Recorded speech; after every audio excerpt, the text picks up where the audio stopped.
He was a millionaire used to controlling everything, except his own son's silence. Since the accident, the boy hadn't responded, spoken, or moved, until a new caretaker arrived and began to rebuild the impossible through simple gestures. If this story caught your attention, don't forget to subscribe to our channel and tell us from which city you're watching. Stay with us. Marco Simas stood at the window of his penthouse office, staring at the city skyline without really seeing it. 60 floors above the city, he could observe the world from a distance, just as he preferred. Below him, the financial district hummed with activity, thousands of people moving with purpose, deals being made, fortunes rising and falling. All of it felt distant, like watching a silent film. His phone buzzed for the 5th time in 10 minutes. Another message from his executive assistant about the Singapore merger. Marco swiped it away. For a man who had built an empire worth billions in technological innovation, nothing felt particularly important anymore. "Mr. Simas," his intercom crackled, "Dr. Winters is online too." Marco closed his eyes briefly. Another call from another specialist with another disappointing update. "Put her through," he said, his voice carrying none of the commanding presence that had intimidated boardroom executives across 3 continents. "Mr. Simas," Dr. Winters began, her voice clinical and measured, "I wanted to discuss Noah's progress from our latest session." Marco turned away from the window, focusing on a framed photograph on his desk. Himself, his wife Caroline, and their son Noah, taken 3 years ago at their summer house in Cape Cod. Noah was laughing, his eyes bright with mischief, as he balanced precariously on a paddleboard. Caroline was reaching for him, her face a mixture of amusement and concern. "Go ahead," Marco said, though he already knew what was coming. "There's been no significant change since our last update. Noah remains unresponsive to most stimulus. Protocols. He's physically stable, but his emotional withdrawal continues to be profound. I've consulted with colleagues at Johns Hopkins and they suggest more time," Marco finished for her. "More sessions, more patience." A pause hung in the air. "Yes," Dr. Winters admitted, "but I also wanted to propose trying a different approach. The traditional methods aren't reaching him." Marco pinched the bridge of his nose. "What do you suggest?" "I've been reviewing alternative therapies that might complement our current program. There's a particular approach involving sensory integration that has shown promise in similar cases. Cost isn't an issue, whatever he needs. It's not about resources, Mr. Simas. It's about finding the right connection. I believe Noah might respond better to a more personalized approach." Marco's gaze drifted back to the photograph. "What are you suggesting?" "I'd like to bring in someone who specializes in trauma-informed care for children, someone who can work with Noah in a less clinical way." Marco felt a familiar knot of frustration tightening in his chest. For 18 months, he had hired the most acclaimed specialists in the country. He had transformed an entire wing of his Beacon Hill mansion into a state-of-the-art rehabilitation center. He had spared no expense, and still, Noah remained locked, away in his silence, a ghost in a wheelchair. "Fine," he finally said. "Send me the details." After ending the call, Marco remained at his desk, fingers hovering over his keyboard. With a few keystrokes, he pulled up the home security feed. 6 different cameras covered the east wing of the mansion. He clicked on Noah's room. The large screen on his wall illuminated with the image of a spacious, sunlit room. Every comfort imaginable had been provided. Advanced medical equipment disguised within warm, elegant furnishings, smart technology that responded to the slightest gesture, and large windows overlooking the garden Caroline had designed. In the center of it, all sat Noah, 12 years old but small for his age, positioned in a custom wheelchair facing the windows. From this angle, Marco could only see the back of his head, his thin shoulders, and the stillness that had become his constant state. A nurse moved quietly around the room, checking equipment, straightening items on a shelf. Noah didn't turn, didn't acknowledge her presence in any way. Marco watched for 5 long minutes, hoping to see some movement, some sign of the vibrant boy who once couldn't sit still for 30 seconds. Nothing changed. With a heavy sigh, he closed the feed and turned back to the stack of contracts awaiting his signature. The intercom buzzed again. "Mr. Simus, the board members are assembled in the conference room." "I'll be right there," he replied, gathering his materials. Before leaving his office, Marco glanced once more at the photograph on his desk. Caroline's smile seemed to follow him, a silent reproach. If she were here, she would know what to do. She always knew how to reach Noah in ways Marco couldn't. But Caroline wasn't here, and Marco had a company to run, deals to close, an empire to maintain. It was what he knew how to do. It was the only thing he still knew how to do well. 3 days later, Marco's town car pulled up to his mansion as evening settled over Boston. As always, the house was immaculately lit, security systems humming invisibly, staff moving with practiced efficiency. He nodded to his security chief as he entered through the main door. "Evening, Mr. Simus," said Jenkins, his house manager for the past decade. "Dinner is prepared whenever you're ready." "I'll eat later," Marco replied, handing over his briefcase. "Any changes today?" It was the same question he asked every evening. The answer was almost always the same. Dr. Winters visited this afternoon, and the new assistant arrived.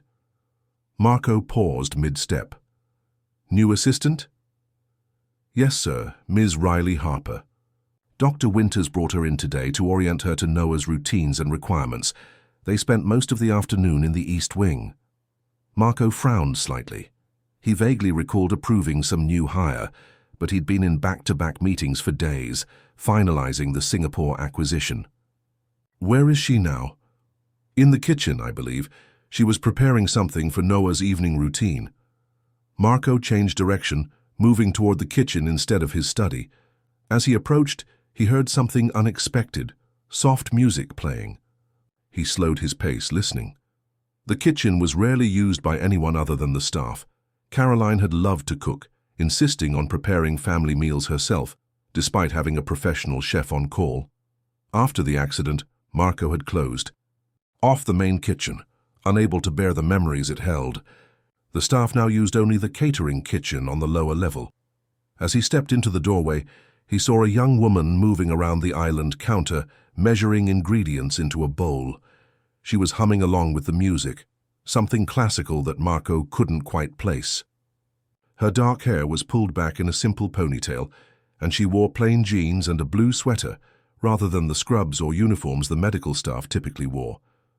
She was so focused on whatever she was preparing that she didn't notice him until he cleared his throat. She turned quickly, nearly dropping the measuring cup in her hand. "Oh, Mr. Simus, I'm sorry I didn't hear you come in." Marco observed her for a moment.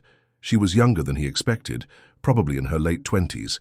There was nothing particularly remarkable about her, not the type of commanding presence that characterized the specialists he typically hired. "Are you Riley Harper?" he asked. "Yes, sir." She set down the measuring cup and wiped her hands on a kitchen towel. "I started today. Dr. Winters brought me on to work with Noah's care team." "And what exactly is your role, Ms. Harper?" She met his gaze directly. "I'm a therapeutic companion, specializing in non-verbal communication and sensory integration therapy." Marco raised an eyebrow. "Your credentials?" A flicker of something, discomfort perhaps, crossed her face before she composed herself. "I have certification in trauma-informed care from Emerson College, and I've spent 5 years working with children who have experienced trauma. Dr. Winters has my full resume and references." Marco glanced at the ingredients spread across the counter. "And this is therapy?" Riley followed his gaze. "Yes, actually. I'm preparing a sensory activity for Noah. Scent is one of the most powerful memory triggers. I noticed in his file that he used to help his mother bake cookies every Sunday." Marco felt a sharp pang at the casual mention of Caroline. Few people in the household ever spoke of her now. "Noah doesn't respond to much these days," he said flatly. "I know," Riley replied, her voice softening. "But sometimes the right sensory experience can create a bridge when words can't reach." Marco studied her for another moment. There was a quiet confidence in her manner that seemed at odds with her unassuming appearance. She didn't look away or fidget under his scrutiny. "Dr. Winters says you have an unusual approach," he finally said. "I believe in meeting children where they are, not where we want them to be," Riley replied. "Noah has built walls for a reason. I don't intend to break them down, just to find the doors he might be willing to open." Marco wasn't sure what to make of this woman or her methods. After 18 months of specialists with impressive credentials and sophisticated techniques, he had little faith that this simple approach would make any difference. But he was out of options. "Well, Miss Harper, I hope for all our sakes that you find those doors," he said, turning to leave. Then he paused, looking back at her. "Those were peanut butter chocolate chip cookies, by the way. Not just chocolate chip. Caroline was allergic to hazelnuts, so they always used peanut butter instead." Something flickered in Riley's eyes. Surprise, perhaps appreciation. "Thank you for telling me," she said quietly. "That makes a difference." Marco nodded once and left, the faint scent of vanilla extract and melting chocolate following him down the hallway, a ghost of Sunday afternoons long gone when his house had been a home. As he entered his study and closed the door behind him, Marco couldn't shake the strange feeling that something fundamental had shifted in his carefully controlled world. Whether it was a step forward or backward remained to be seen. Outside, the Boston skyline glittered against the darkening sky, a constellation of lights reaching toward heaven. Somewhere in that vast city were answers he couldn't find, connections he couldn't make, emotions he couldn't face. Marco turned away from the window and toward his computer screen, where numbers and projections made sense, where control was still possible. Behind him, a photograph of Caroline and Noah smiled from his desk, frozen in time, while in another wing of the same house, his son sat in silence, equally frozen, waiting for someone to find the key that would unlock his world again. Riley Harper had always believed that rooms held memories. As she stood in the doorway of Noah Simus's bedroom the following morning, she felt the weight of those memories pressing against her, both the ones that had happened and the ones that should have, but never would. The room was beautiful in a sterile, untouchable way. Custom medical equipment blended seamlessly with high-end furniture. Adaptive technology was integrated into every surface. A wall of windows looked out over a garden that was meticulously maintained but showed no signs of being enjoyed. Everything was perfect, functional, and utterly devoid of character. Noah sat in his wheelchair near the windows, his back to the door. At 12, he was small for his age, made smaller by his hunched posture. His dark hair needed a trim, falling over his collar in a way that suggested no one had thought to address such an ordinary concern. Riley knocked softly on the doorframe. "Good morning, Noah. It's Riley. We met yesterday." No response, not even a twitch to acknowledge her presence. Riley entered the room, moving slowly to position herself not directly in front of Noah, which might feel confrontational, but slightly to the side, where he could see her without having to engage. "I brought something for you," she said, setting down a small container on the table beside him. "Actually, you helped make it yesterday, though you might not remember." She opened the container, releasing the aroma of fresh peanut butter chocolate chip cookies. Riley watched Noah's face carefully. For the briefest moment, his nostrils flared slightly, the only indication that he was aware of the scent. "Your dad told me these were your favorites, that you used to bake them with your mom every Sunday." Nothing. Not even a blink. But Riley noticed his hands tightened almost imperceptibly on the armrests of his wheelchair. "I'm not going to ask you to talk or to eat one," Riley continued, keeping her voice casual. "I'm just going to leave them here while I straighten up. A bit?" She moved around the room, straightening items that didn't need straightening, all the while maintaining a gentle, one-sided conversation. "I notice you have a lot of books. I love reading, too. Are those model airplanes on the shelf? Did you build those?" As she worked, Riley catalogued everything she observed. The room was filled with expensive toys and gaming equipment that showed no signs of use. The books on the shelves were arranged alphabetically, clearly not by Noah. A tablet lay on the bedside table, its screen dark. What interested Riley most, however, were the few personal items scattered throughout the sterile perfection. A worn baseball glove tucked in the bookshelf, a framed photograph of Noah with a beautiful dark-haired woman, Caroline Simus, their faces pressed together, both laughing. A small wooden box, carved with intricate patterns, pushed to the back of his desk. After 15 minutes of puttering and one-sided conversation, Riley sat in a chair near Noah, not directly facing him but positioned so he could see her if he chose to turn his head. "I thought maybe I could read for a while. I brought this book I've been enjoying." She pulled out a worn paperback. "It's about a boy who discovers he can communicate with animals, but only during a full moon. Pretty strange premise, but I like it." She began to read aloud, not loudly, or with dramatic flair, but in a calm, steady voice.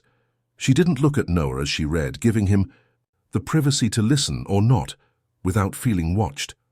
After 20 minutes, she closed the book. "That's enough for today. I'll come back tomorrow if that's okay with you." She stood, gathering her things. As she turned to leave, she hesitated. "I almost forgot. I brought you something else." She pulled a small sketchbook and a set of colored pencils from her bag. "I noticed you have some really nice drawings on your shelf. I thought maybe... Anyway, it's just here if you want it."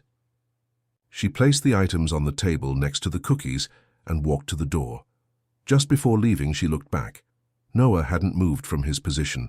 The cookies remained untouched, but his head had turned just slightly so that from the corner of his eye he could see the sketchbook she had left. It was a tiny thing, almost nothing, but to Riley it was everything. "Absolutely not."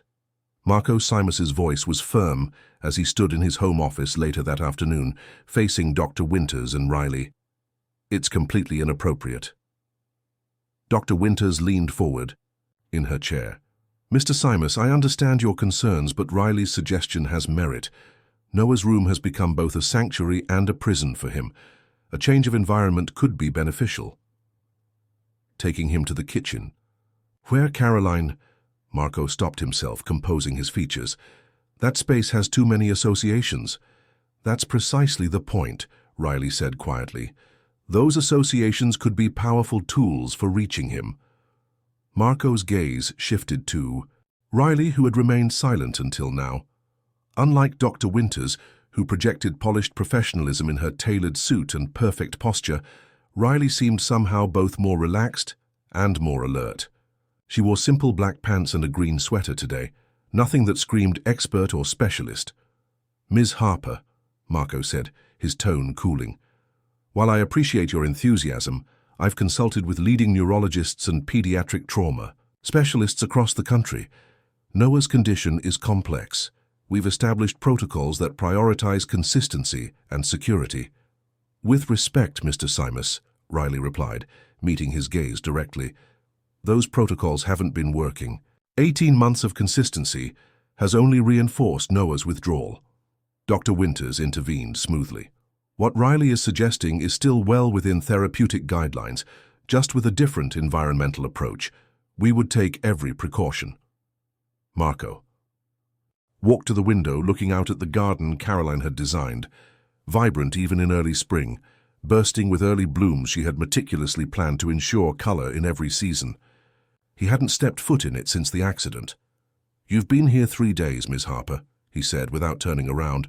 "What makes you think you understand my son better than the specialists who've been working with him for over a year?"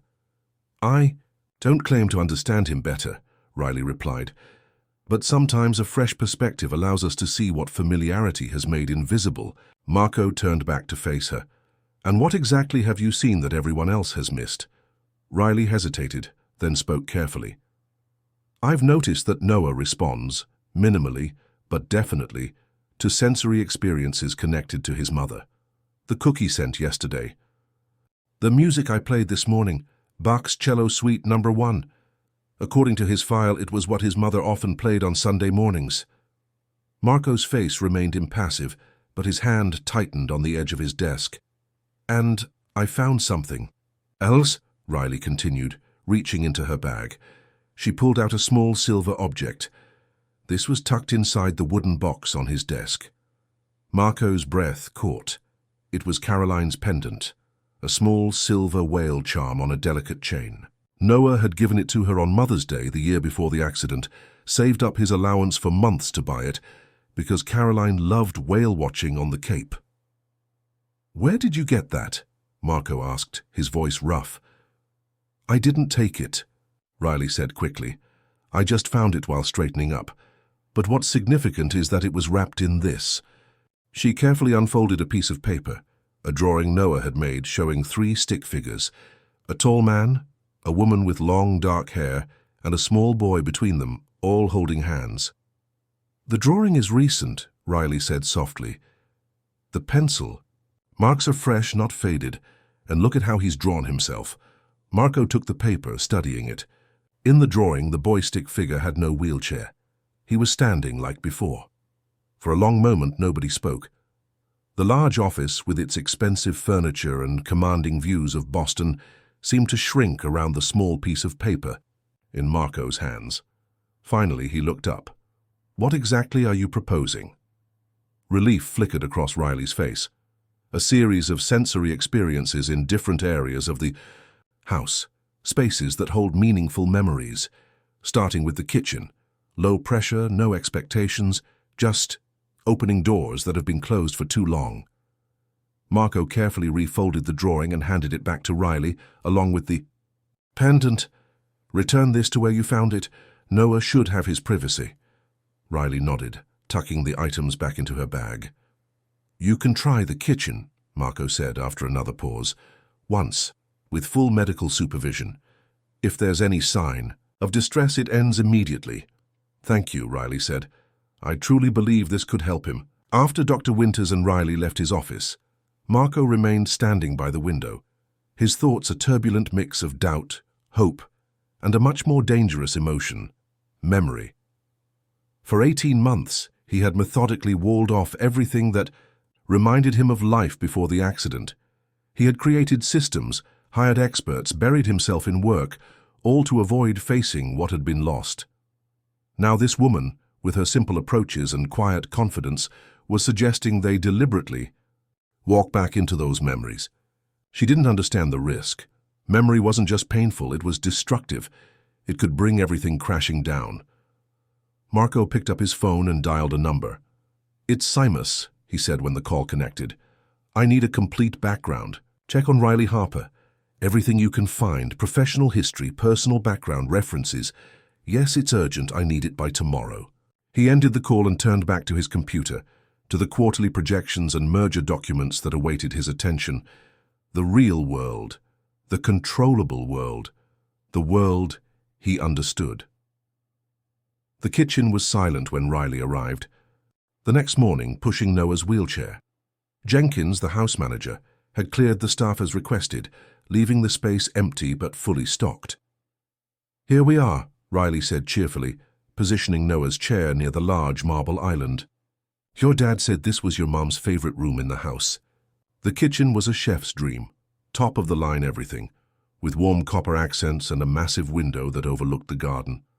Unlike the rest of the house, which felt like a museum, this room showed subtle signs of real use from before. A slight discoloration on the butcher block, where something had spilled, a small chip in one of the tiles, cookbooks with cracked spines on a shelf.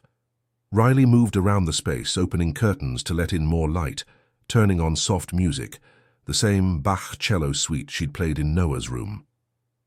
"So," she said, returning. To stand near Noah, "I have a plan for today, but it's completely up to you how much or how little you want to participate. No pressure at all." She began gathering ingredients, narrating as she worked. "Your dad told me your mom made these cookies every Sunday. I thought we might try to recreate that tradition, not because we're trying to replace those memories, but because honoring them might help us create some new ones." Noah remained still, his gaze fixed on the garden outside the window, but Riley noticed he was sitting straighter in his chair than usual, his hands relaxed on the armrests rather than gripping them tightly. "First step, butter and sugar," Riley said, measuring ingredients into a mixing bowl. "Did you help with this part? Or were you more quality control, taste testing the chocolate chips?" She worked steadily, keeping up her gentle narrative, not expecting responses, but creating space for them. As she mixed the dough, she intentionally dropped a small bit on the counter. "Oops," she said lightly. "Your mom probably never made messes like this, huh?" For the first time since she'd begun working with him, Noah's head turned slightly toward her, his eyes flickering to the small blob of cookie dough on the counter. Riley smiled, but didn't make a big deal of the moment. "Would you like to help me shape these into cookies? No worries if not. I can do it." She placed a small ball of dough on a plate and set it on the wheelchair tray attached to Noah's chair, then continued making cookies herself, giving him space to decide. For several minutes, nothing happened. Riley continued working, rolling dough into balls and placing them on a baking sheet, keeping up her casual chatter. Then, from the corner of her eye, she saw movement. Noah's right hand, the one with better mobility, slowly moved toward the ball of dough on his tray. His fingers touched it tentatively, then withdrew. A moment later, he touched it again, this time letting his fingers rest on it. Riley continued as if she hadn't noticed, though her heart was racing with excitement. "My grandmother used to say that the secret to good cookies was love," she said, keeping her voice calm. "Which sounds cheesy, but I think she meant that when you care enough to pay attention to the small details, it shows in the results." Noah's fingers pressed into the dough, making a small indentation. Then, with what seemed like enormous effort, he began to roll it between his fingers, shaping it into a rough ball. Riley finished her batch and slid them into the oven, setting the timer. Only then did she look directly at Noah's creation. "That looks perfect," she said simply. "Would you like me to add it to the next batch?" Noah didn't respond verbally, but he pushed the plate slightly toward her, the clearest communication he had offered in their time together. Riley took the plate, transferring his cookie dough ball to the center of the next baking sheet. "Place of honor, right in the middle. It'll probably be the best one." As she slid the second batch into the oven, Riley became aware of another presence in the kitchen. Marco Seamus stood in the doorway, watching silently, his expression unreadable. How long he had been there, Riley couldn't tell. Their eyes met over Noah's head. For a moment, something passed between them. Not quite understanding, but perhaps the beginning of it. Then Marco stepped back and disappeared down the hallway without a word, leaving Riley alone with Noah and the warming scent of cookies that carried echoes of Sunday mornings long past. Riley turned back to Noah, whose gaze had returned to the garden outside, but something had shifted. The wall he had built around himself had a small crack now, one tiny opening that hadn't existed before. It wasn't much, but it was a start. As the kitchen filled with the aroma of baking cookies, Riley wondered what other doors might be waiting to be discovered in the silent fortress Noah had built around his heart, and what secrets might be waiting on the other side. "I don't care what her references say, dig deeper." Marco Seamus paced the length of his private study, phone pressed to his ear. Outside, rain streaked the windows, turning Boston into a watercolor of grays and blues. "There's something she's not telling us." 2 weeks had passed since the kitchen session, and Riley Harper's unorthodox methods had continued to yield small but undeniable results. Noah had begun responding to her, minimal gestures, occasional eye contact, even reaching for objects when prompted. Nothing dramatic, nothing miraculous, but movement where before there had been complete stasis. It was precisely this progress that had Marco on edge. "Yes, I've seen the background check," he continued, irritation edging his voice. "Terson, clean criminal record, solid employment history, excellent references. That's the problem. It's too clean, too perfect. It feels constructed."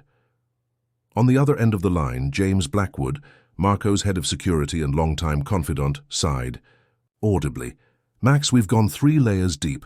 The woman is who she says she is. Harvard undergrad, Emerson College certification program, 5 years of documented work with trauma survivors. Not a speeding ticket to her name." "Nobody's background is that pristine," Marco insisted. "Everyone has secrets." "Including you?" James asked pointedly. Marco fell silent. James was one of the few people who could speak to him this way, a relationship forged in college and strengthened through the building of Seamus Technologies. James had been there through it all, the early failures, the breakthrough that made them both wealthy, Marco's whirlwind romance with Caroline, the birth of Noah, and the aftermath of the accident that had shattered everything.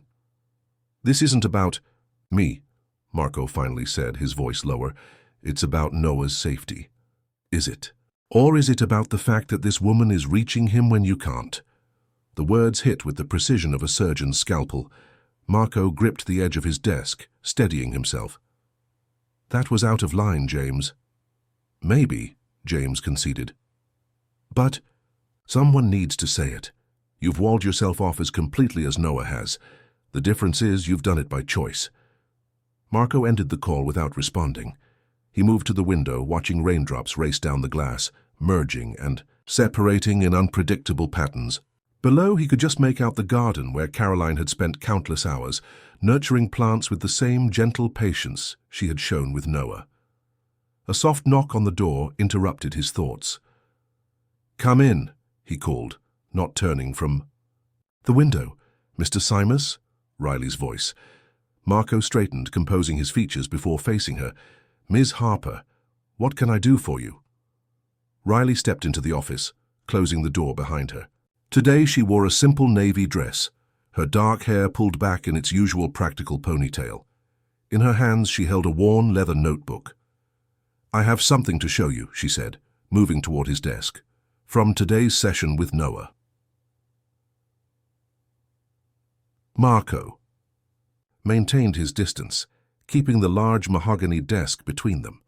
Another small improvement, I presume. If Riley was offended by his cool tone, she didn't show it. More than small, actually. She opened the notebook and turned it toward him. Noah drew this.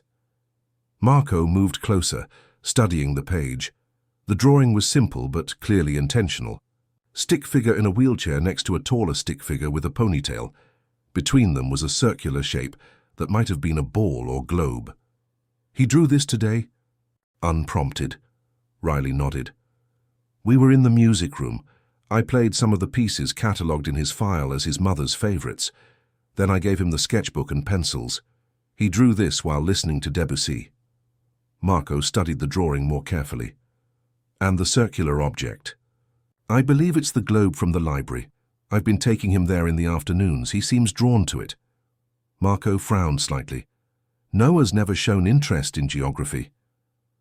"I don't think it's about geography," Riley said thoughtfully. "The globe was a gift from Caroline, wasn't it? I noticed her initials engraved on the base." Marco's head snapped up. "How do you know that?" Riley hesitated, sensing the sudden tension. "It's visible on the stand. C.A.S. Caroline Ann Simus, I assumed."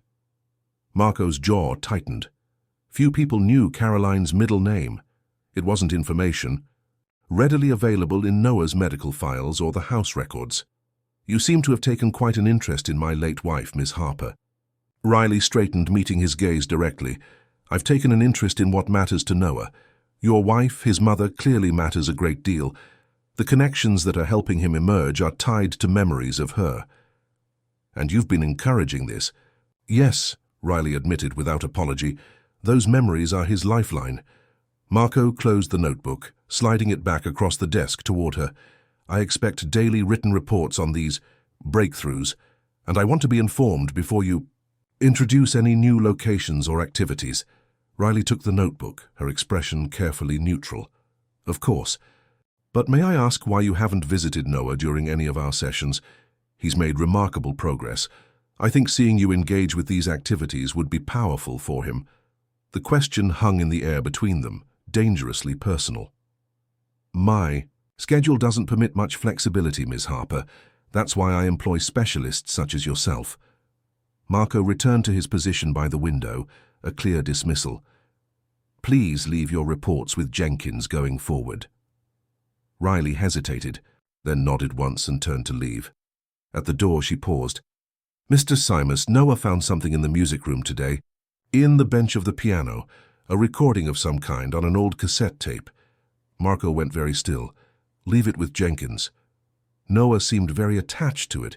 He wouldn't let go of it all afternoon. "Then let him keep it," Marco said abruptly. "But no playing it without clearing it with me first." Riley studied him for a moment, clearly weighing whether to press further. "As you wish," she finally said, and left the office. Marco remained at the window long after she'd gone, watching. The rain turned to mist as evening approached. The cassette tape. Of course, Noah had found it. The universe had a cruel sense of irony. He picked up his phone again and dialed James back. "I need you to look into one more thing," Marco said when James answered. "Find out everything you can about Riley Harper's family history. Parents, siblings, extended family. I want to know where she comes from." "Max, just do it, James. There's something not right. I can feel it." After ending the call, Marco unlocked the bottom drawer of his desk and removed a small box. Inside lay an identical cassette tape to the one Noah had found. He hadn't listened to it in 18 months, hadn't been able to bear it. Caroline's voice, preserved in magnetic tape. Her last gift to Noah, recorded in the weeks before the accident, when none of them had any idea what was coming. Marco ran his fingers over the plastic case, but didn't open it. Some doors were better left closed. Riley found Noah in his room the next morning, already awake and sitting by the window. Unlike previous mornings, he turned slightly as she entered, acknowledging her presence with the briefest glance. "Good. Morning, Noah," she said cheerfully. "Beautiful day out there. I thought we might try something different today." She moved around the room, gathering a few items, the sketchbook, pencils, and a small backpack she had brought with her. She noticed the cassette tape on his bedside table, positioned carefully next to the framed photo of him and his mother. "I see you're keeping that safe," she commented lightly. "It must be pretty special." Noah's eyes flicked to the tape and back to the window. "So for today," Riley continued, keeping her tone casual, "I thought we might go somewhere new if you're up for... I think we should play it, Noah." Riley sat across from Noah in the music room, the morning sunlight streaming through tall windows, illuminating dust motes that danced in the air. Between them, on the small table, lay the cassette tape Noah had found in the piano bench 2 weeks earlier. For 14 days it had been Noah's constant companion, carried in his pocket, placed beside his bed at night, held in his hands during therapy sessions, but he had yet to hear what was on it. "Your dad said we needed his permission first," Riley continued, "and yesterday he finally gave it. He said it's up to you whether you want to listen to it or not." This was a partial truth. Marco had indeed relented, but with reluctance and warnings. "Be prepared for setbacks," he had told Riley in his office the previous evening. That tape, it was Caroline's project, something she was working on before the accident. The conversation had been unusual. For the first time since Riley had started working at the Simus mansion, Marco had volunteered information without being pressed. Noah's birthday was approaching, he had explained, his voice distant as he stared out at the Boston skyline. Caroline was creating something for him.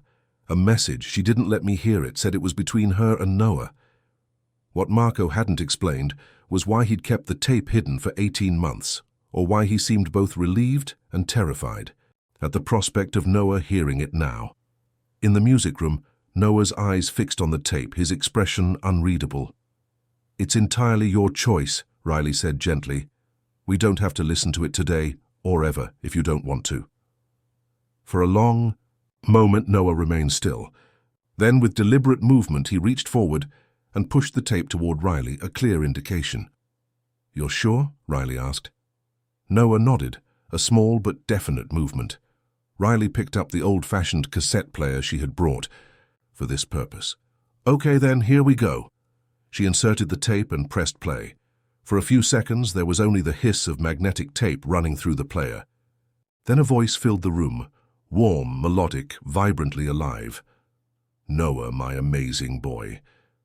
If you're listening to this, it means we're celebrating your 13th birthday. I can hardly believe it." Caroline Simus's voice was exactly as Riley had imagined it. Musical, with a slight New England accent and a warmth that seemed to envelop the room. Noah went completely still, his eyes wide, his breath caught. "I'm making this recording to tell you how proud I am of the person you're becoming. Not just your accomplishments, though those are impressive, but who you are, your kindness, your creativity, your incredible heart." Riley watched Noah carefully, ready to stop the tape at any sign of distress. But though his face showed intense emotion, it wasn't the shutdown she feared. He was listening with his entire being, drinking in his mother's voice like a man who had been wandering in the desert suddenly presented with water. "And I want you to know something important," Caroline continued. "Something about the day you learned to swim at the Cape. Do you remember? You were so scared. For weeks, you wouldn't go past your knees. Your dad wanted to push you. He believed in challenging fears head-on. But I knew you needed time. And then one day you just walked into the waves by yourself. No prompting, no pressure. Just your own courage, on your own timeline." Noah's hands gripped the arms of his wheelchair, his knuckles white. "And that's how I know you'll always find your way, Noah. Maybe not on anyone else's schedule, but on yours. That's your superpower, doing things your way, in your time. Your dad and I are so different that way. He charges ahead, while I wait for the right moment. But both approaches get you there in the end." There was a pause. The sound of a door opening in the background of the recording, then Caroline's voice again. "Oh, your dad's home early. I should wrap this up. Happy birthday, my love. Remember what I always tell you, the only way out is through. I love you to the moon and back, forever and always." The tape clicked off. In the silence that followed, Riley watched tears stream down Noah's face, the first she had seen since beginning her work with him. He made no sound, but his body shook with the force of his emotion. Riley moved to kneel beside his wheelchair. "Noah, do you want me to stop, or would you like to hear it again?" Slowly, Noah raised his right hand and touched the player, then looked at Riley with an expression she couldn't quite decipher. "Again?" she asked softly. He nodded. Riley pressed rewind, then play. Once more, Caroline's voice filled the room. This time, Noah closed his eyes, his expression one of complete concentration, as if he were memorizing every inflection, every pause, every breath. When the recording ended for the second time, Noah opened his eyes and did something that took Riley's breath away. He pointed to the notebook on the table, then to himself. "You want to write something?" Riley asked, immediately reaching for the notebook and a pen. Noah took them with slightly shaky hands. For several minutes, he labored over the page, his movements slow but determined. When he finished, he pushed the notebook toward Riley. There, in messy but legible handwriting, were two words: "Play piano." Riley's heart raced. The first clear communication, the first specific request. "You want me to play the piano?" Noah shook his head, then pointed to himself. "You want to play?" Riley asked, stunned. According to his file, Noah had taken piano lessons before the accident but had shown no interest in music since. Noah nodded. Riley helped position his wheelchair at the grand piano that dominated one side of the music room. She opened the keyboard cover, revealing gleaming ivory and ebony keys. For a long moment, Noah just stared at the keys, not moving. Then, slowly, he lifted his right hand and pressed a single note, middle C. The clear tone hung in the air between them. Riley held her breath as Noah's fingers moved to another key, then another. The notes weren't a recognizable melody at first, just individual sounds, as if he were reacquainting himself with the instrument. But gradually, a pattern emerged, halting, but unmistakable, the opening notes of Clair de Lune, Caroline's favorite. James Blackwood found Marco in his downtown office, surrounded by digital displays showing real-time data from markets around the globe. Unlike the usual controlled chaos of Marco's workday, the office was unnaturally still, screens frozen, papers untouched, coffee grown cold. "You asked to see me?" James said, closing the door behind him. Marco didn't turn from the window. "What did you find?" James sighed, taking a seat across from the desk. "You were right. There was more to her story." Now Marco turned, his expression unreadable. "Tell me." Riley Harper was born Riley Morgan. Her mother, Elizabeth Morgan, was a concert pianist of some renown in the 90s. Her father was Robert Harper, a business executive. They never married. Harper was already married to someone else. "Go." Elizabeth raised Riley alone. There were restraining orders filed against Robert Harper when Riley was a child. Allegations of stalking, threats. Harper had significant anger issues by all accounts. Court records suggest a volatile, controlling relationship. Marco's jaw tightened. And where is this Robert Harper now? That's where it gets interesting, James said, pulling out his tablet and tapping the screen. Robert Harper died 7 years ago. Heart attack. Marco frowned. Then who was Riley running from? There's been someone. The background checks show 4 moves in 5 years, changed phone numbers, new email addresses. James nodded. Harper had a son from his marriage, Gregory Harper, half-brother to Riley technically, though they never lived as siblings. After Robert died, Gregory seems to have picked up where his father left off, harassing Riley and her mother. There's a restraining order against him as well, filed 4 years ago. And Riley's mother. James hesitated. Elizabeth Morgan died 3 years ago. Cancer. Marco absorbed this information silently, turning back to the window. So Riley Harper is alone in the world, being stalked by a half-brother she never lived, working with traumatized children while managing her own trauma. He shook his head. And I've been treating her like a threat. To be fair, James said carefully, you treat everyone like a threat. It's how you've stayed successful. Marco didn't respond to this. Instead, he asked, has she made any contact with this Gregory since she started working for us? Not that we can detect, but there was an unusual text message to her phone last week. Untraceable number. She blocked it immediately. Marco turned back, his expression hardening. I want security increased at the house, and I want this Gregory Harper found. If he's anywhere near Boston, I want to know about it. James nodded, rising from his chair. Consider it done. He moved toward the door, then paused. Max, there's something else you should know. What? Elizabeth Morgan performed at the Berkeley Performance Center in 2010. Caroline attended that concert. There's a photograph in the Boston Globe archives. Caroline was on the event committee. They met. Caroline and Riley's mother knew each other. Marco went very still. You're certain? Positive. Whether Riley knows this connection, I have no idea. After James left, Marco remained motionless for several minutes, processing this new information. Then he reached for his phone, dialing the house. Jenkins, he said when the house manager answered. Where is Noah now? In the music room with Ms. Harper, sir. And how is he? There was a slight pause before Jenkins answered, his normally formal tone tinged with something like wonder. Sir, he's playing the piano. By the time Marco arrived home, the house was unusually animated. Staff members moved with purpose, exchanging glances and whispers. Even Dr. Winters, normally the picture of professional detachment, met him at the door with an expression of barely contained excitement. He spoke, Marco, she said without preamble. 2 words, but clear as day. Marco felt the world tilt slightly. What did he say? Play more. Ms. Harper had to take a break from the piano. They'd been at it for nearly 2 hours, and Noah said it aloud. Play more.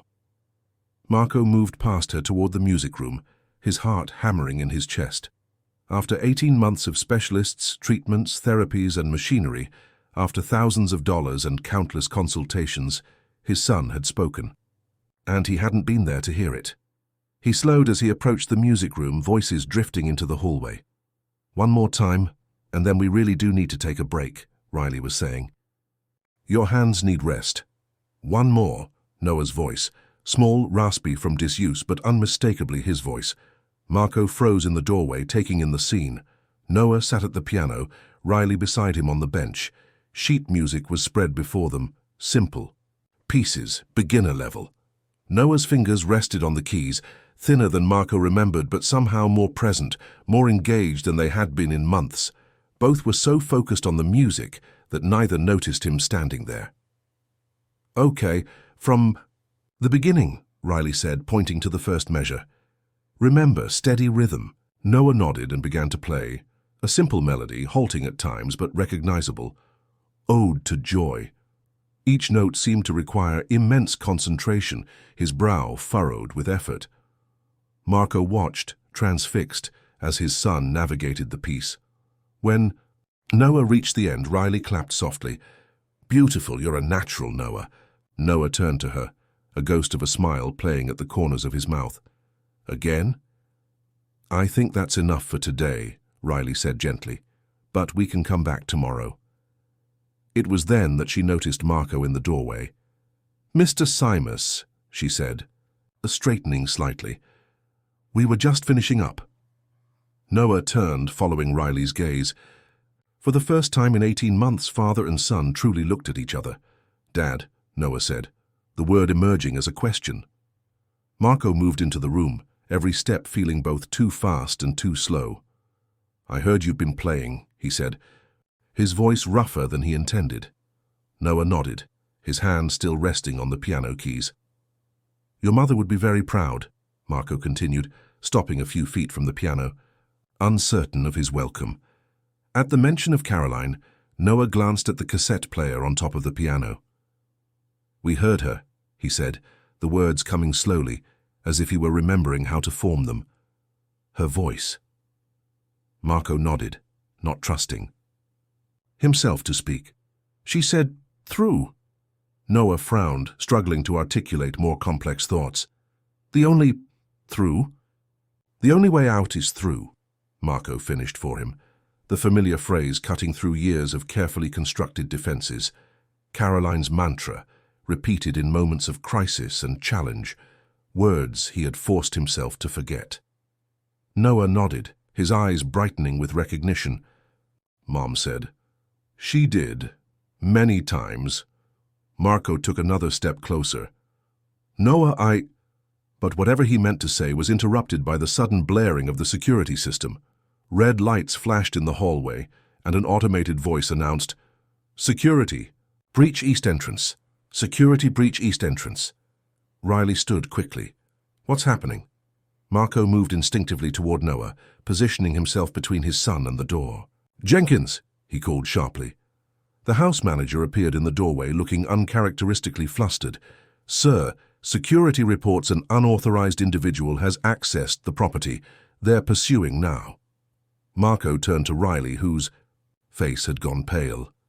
Stay with Noah, don't leave this room. As he moved toward the door, Noah called after him, Dad! Marco turned back, meeting his son's frightened gaze. It's all right.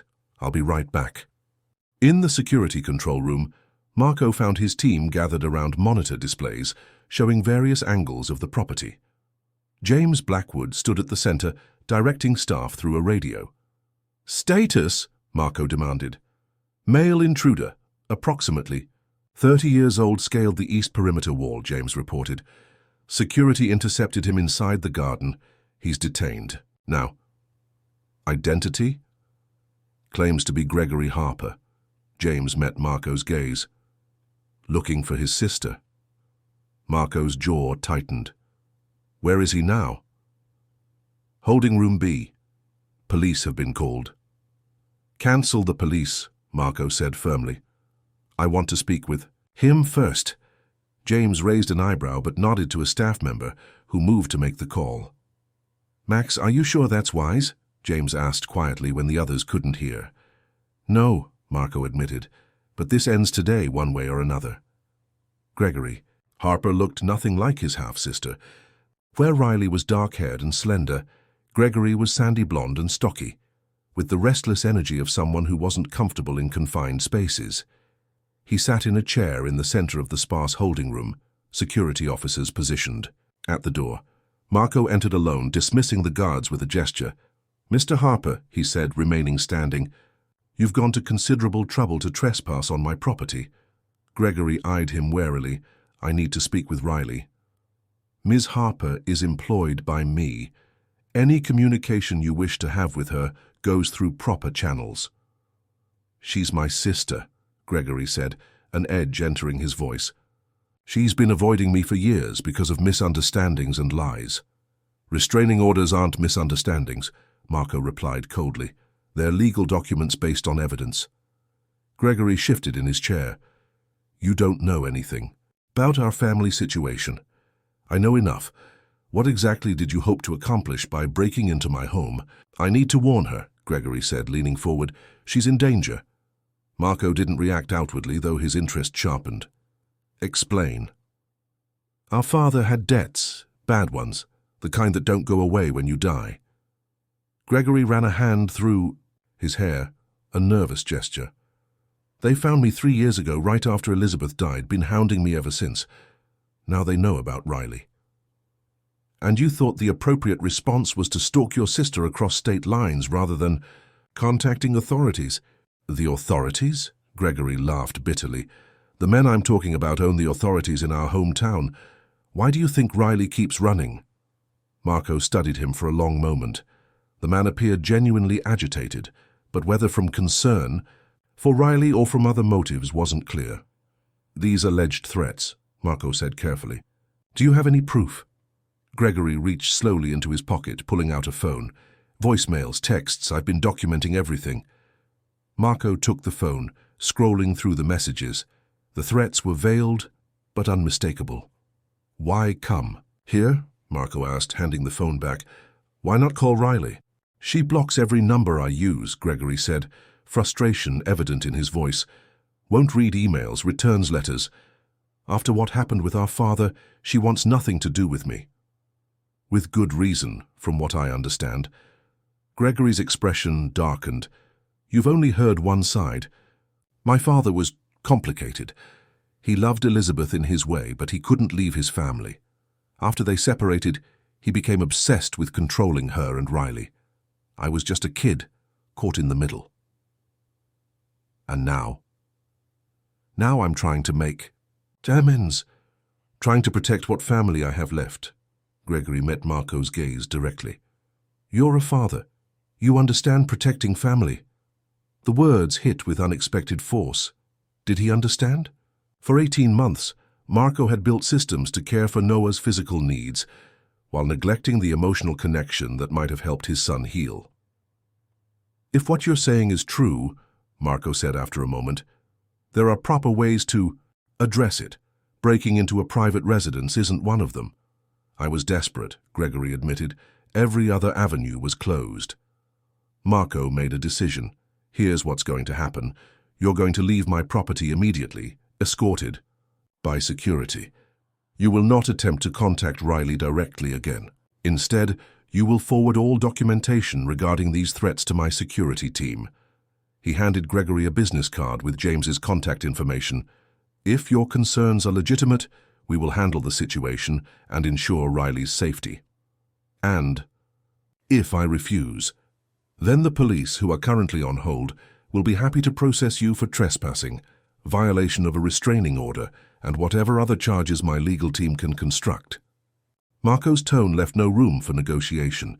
Your choice. Gregory stared at the card for a long moment, then pocketed it. Tell Riley I'm sorry. For everything. Tell her I'm trying to be better than him. Marco nodded once. The guards will escort you out. When Marco returned to the music room, he found a very different scene than the one he had left. Noah was no longer at the piano, but back in his wheelchair, Riley kneeling beside him, speaking in low, urgent tones. Dr. Winters stood nearby, monitoring the situation with professional concern. It's okay, Noah, Riley was saying. Just breathe with me. In for 4, hold for 7, out for 8. Noah's face was contorted with emotion, his breathing rapid and shallow. At the sight of Marco, his agitation visibly increased. What happened? Marco demanded, moving quickly to his son's side. Anxiety attack, Dr. Winters explained quietly. The security alarm triggered it. He became quite distressed when you left. Marco knelt opposite Riley, bringing himself to Noah's eye level. I'm here now, he said, trying to keep his voice steady. Everything's fine. The house is secure. Noah shook his head frantically. Not safe, he managed to say between gasping breaths. Not safe. You are safe, Marco insisted, reaching for Noah's hand. I promise you. No, Noah pulled away, his voice rising. Not safe. The car. The car. Marco froze, the words hitting him like a physical blow. The car. For 18 months they had all carefully avoided any mention of the accident that had taken Caroline's life and left Noah paralyzed. The specialists had advised against pushing those memories until Noah was ready. Riley glanced between father and son, sensing the sudden shift. Noah, she said gently, What about the car? Noah's eyes darted frantically between them, words seeming to back up in his throat as he struggled to communicate. Finally, he pointed desperately at Riley's bag, where the notebook they had been using was visible. Riley quickly retrieved it, offering him a pen. Noah grabbed it, his hands shaking so badly he could barely write. When he finished, he thrust the notebook toward his father. Marco looked down at the messily scrawled words, "Not accident." The room went utterly still. "Noah," Marco said carefully, "what do you mean, not accident?" Noah struggled to form words, frustration evident in his expression. Finally, he seized the notebook again and wrote 3 more words, "Man followed us." Riley looked at Marco, whose face had drained of all color. "Noah," she said, "are you saying someone caused the car crash deliberately?" Noah nodded violently, tears streaming down his face. Marco felt the world tilting beneath him. For 18 months he had lived with the official report. A tragic accident on a rainy evening. Caroline's car hydroplaning on a curve, crashing into a guardrail. Noah had been unconscious after the crash, remembered nothing of the event, or so they all believed. "Noah," Marco said, his voice barely audible, "why didn't you tell anyone?" Noah took the notebook again, writing with trembling hands, "Afraid." "Still watching?" Riley looked up sharply. "This is why you stopped talking. You were afraid whoever did this was still watching." Noah nodded, his eyes wide and haunted. Marco stood abruptly, moving to the window and pulling out his phone. "James," he said when the call connected, "I need you back here, now, and bring everything we have on Caroline's accident." He ended the call and turned back to find Noah watching him intently, fear still evident in his face, but mixed now with something else, hope, perhaps, or the relief of finally sharing a burden carried alone for too long. "Noah," Marco said, returning, to kneel beside his son's wheelchair, "I need you to tell me everything you remember. We're going to figure this out together." Noah looked at his father for a long moment, then slowly reached out and took Marco's hand, the first time he had initiated physical contact since the accident. Marco felt his son's fingers, thin but surprisingly strong, wrap around his own. "The only way out is through," Noah said quietly, the words his mother had taught him becoming a bridge between them. Marco nodded, tightening his grip on Noah's hand. "Through," he agreed. "Together." 3 weeks later, the Seamus mansion felt like a different place. Sunlight poured through windows that had remained curtained for too long. Music drifted from the piano room most afternoons, and conversations, real conversations, filled spaces that had known only silence. In Marco's study, a team of security experts and private investigators had set up an operations center. On the walls, photographs, timelines, and documents tracked their progress in unraveling what had really happened the day of Caroline's accident. Noah's memories, slowly coaxed out through therapy sessions with Riley and Dr. Winters, had provided the first breakthrough. He remembered a black SUV following their car for several miles before the crash, remembered his mother's growing anxiety, her frantic call to Marco that went unanswered because he was in a board meeting, remembered the vehicle advancing aggressively just before the curve where they lost control. What had initially seemed like the traumatized imagination of a frightened child gained credibility when James discovered irregularities in the original accident report. Skid marks inconsistent with hydroplaning, paint traces from another vehicle on Caroline's car that had been noted but never investigated. Most damning of all was what they found when they followed the financial trail that Gregory Harper had pointed them toward. Robert Harper, Riley's father, had been involved in business dealings with several shell companies tied to Marco's competitors. Companies that had been attempting a hostile takeover of Seamus Technologies at the time of Caroline's accident.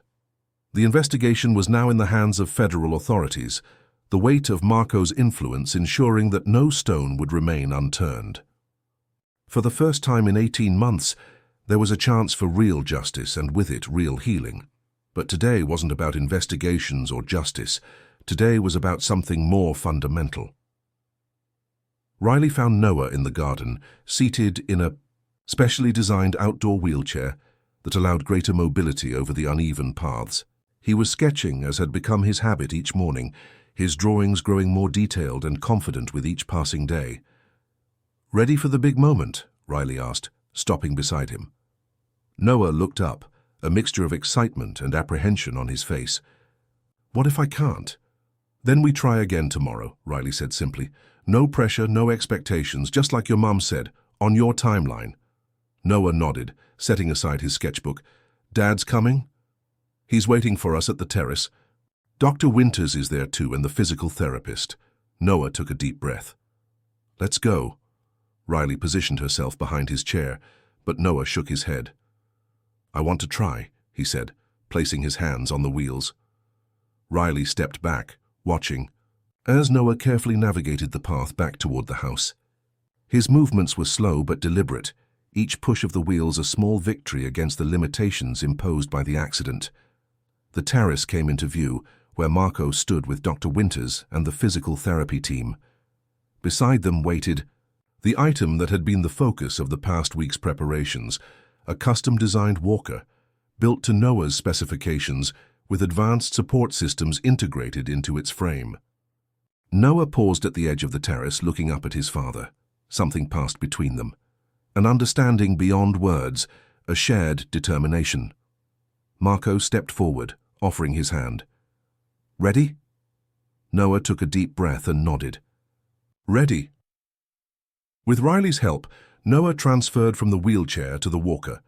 The process was slow and somewhat awkward, but Noah's determination never wavered. Once he was positioned, his hands gripping the supports, Riley and the physical therapist stepped back. "Remember," the therapist said quietly, "small steps, left foot first." Noah fixed his gaze on his father, who stood 5 feet away, a distance that might as well have been 5 miles given the challenges involved. Marco waited, his expression a carefully controlled mix of hope and reassurance. "The only way out is through," Noah whispered to himself. Then, with tremendous effort, he lifted his left foot and moved it forward 6 inches. The walker shifted with him, supporting his weight as he brought his right foot to join the left. "1 step. That's it," Marco encouraged softly. "You've got this." Another step, this one slightly more confident. Noah's face flushed with concentration, beads of sweat forming on his forehead despite the cool spring air. Riley stood to the side, her hands clasped together so tightly her knuckles had gone white.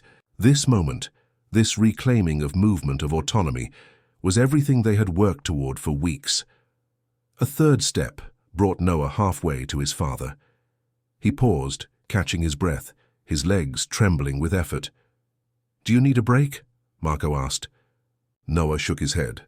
"No, almost there. 2 more steps, each one a battle of will over physical limitation." When Noah was within reach, Marco extended his hand again, offering support for the final distance. Noah looked at the offered hand, then up at his father's face. "I want to do it," he said with quiet determination. "All the way." Marco nodded and stepped back slightly, giving Noah space to complete his journey independently. The final step was the hardest. Noah's legs nearly buckled, his knuckles white as he gripped the walker. But with a final surge of effort, he closed the distance between them. He stood before his father, breathing hard, trembling with exertion, but upright, triumphant. "I did it," Noah said, his voice thick with emotion. "You did," Marco agreed, his own voice unsteady. "I am so proud of you, Noah."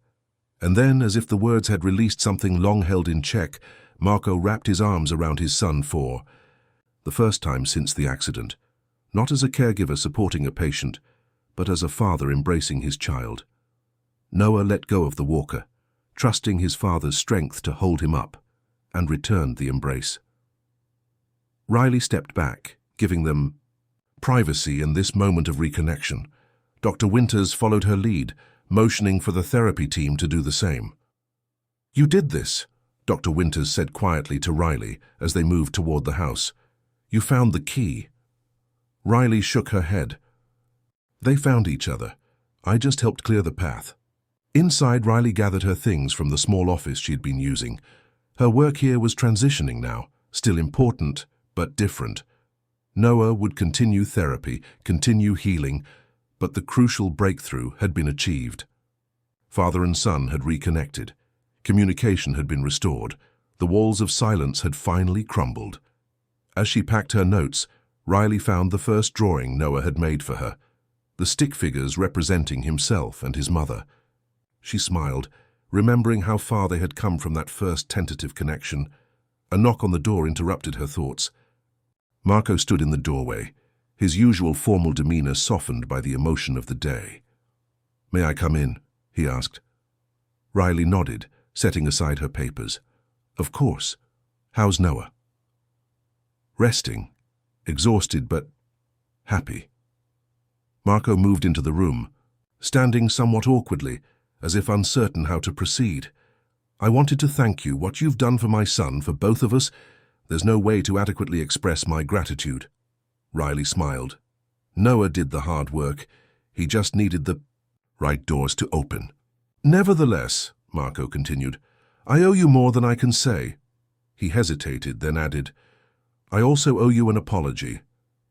I didn't trust you. I investigated your past without your knowledge or consent." Riley tensed slightly, but wasn't surprised. "I assumed as much." "Then you also know we've addressed the situation with your half-brother?" Riley nodded slowly. "Gregory told me. The threat has been neutralized, as he put it." "Permanently," Marco assured her.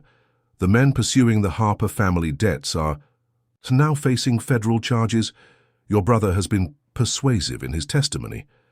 "He's not really my brother," Riley said automatically, then sighed. "Though I suppose technically he is. It's complicated." "Family usually is," Marco acknowledged with the ghost of a smile. "But sometimes the complications are worth navigating." He paused, studying her face. "Did you know? About your mother and Caroline?" Riley nodded. "That they met once, at a charity concert?" "Yes. My mother mentioned it years ago. She remembered Caroline as kind and genuinely enthusiastic about music education. Did you seek out this position because of that connection?" "No," Riley said honestly. "That was coincidence, a rather remarkable one, but coincidence nonetheless. I applied because Dr. Winters was specifically looking for someone with my background in trauma-informed care. I didn't make the connection to your family until after I was hired." Marco seemed satisfied with this answer. "Well, coincidence or fate, I'm grateful our paths crossed." He extended his hand formally. "I hope you'll consider staying on in a permanent capacity. Noah still has a long road ahead. Having consistency in his support team would be valuable." Riley took his offered hand. "I'd be honored to continue working with Noah." "Excellent." Marco released her hand and moved toward the door. "Jenkins will help you relocate to more suitable accommodations. The East Wing guest suite should be appropriate. More convenient than commuting from Cambridge and," he hesitated, "safer, given recent events."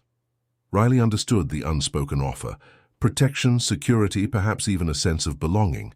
"Thank you," she said simply. Marco nodded once and left, his footsteps echoing down the hallway toward the garden where Noah waited. Riley turned back to the window, looking out at the Seamus estate that had become so much more than a workplace. Beyond the garden, Boston stretched toward the horizon, a city of millions of stories intertwining in ways no one could predict. Her story had led her here, to this family, broken by tragedy and secrecy, but now slowly healing. Her mother would have appreciated the symmetry, how music had brought them together across time and circumstance, how a shared understanding of loss had created unexpected connections. Riley gathered her remaining belongings and stepped into the hallway, closing the office door behind her. From the garden terrace she could hear Noah's laughter, a sound that had been absent from the house for far too long. Some silences were meant to be broken, some stories were meant to be told, and some journeys, no matter how difficult, were worth taking, one step at a time through whatever stood in the way. The Mies' only way out was through, and they had found their way through together. Dear listeners, we hope the story of Noah, Marco, and Riley has moved you. For more emotional journeys like this one, we've prepared a special playlist of equally captivating stories. Find it by clicking the link to your left. If you enjoyed this story, please don't forget to subscribe to our channel and give this video a thumbs up. Every day we bring unique stories